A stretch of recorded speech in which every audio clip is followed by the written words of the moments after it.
Hi, I'm Jim Gehring from Brown Tool Auctions. I'm here today to talk to you about some of the exciting tools that we have listed in our fall auction on October 30th in Kemp Hill, Pennsylvania.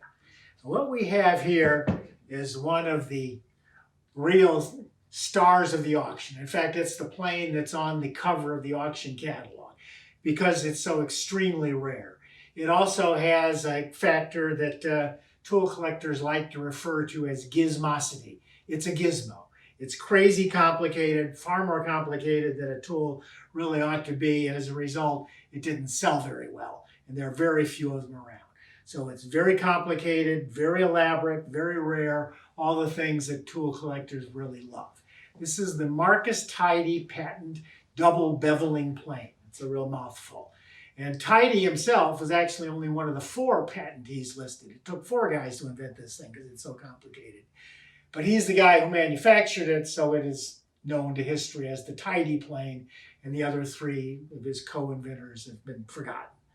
So as you can see, it's got a fence, typical of like a plow plane, so you can set the width of the board that you're working on, and it has got 2 separate beveling surfaces. So you can cut bevels at different angles on either side. They both, you can see, they swing in and out. You can lock them in place. You can cut bevels of any conceivable angle. At least that's what Tidey claimed.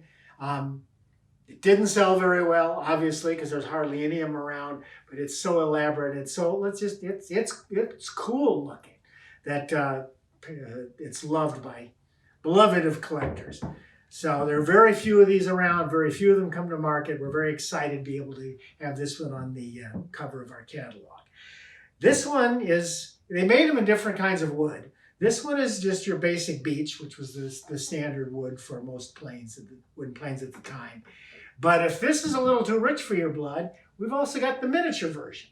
And this one is in rosewood with ivory tips, which of course was, those high-end planes were made. This was made by Paul Handler, who was one of the leading manufacturers of miniature and replica tools.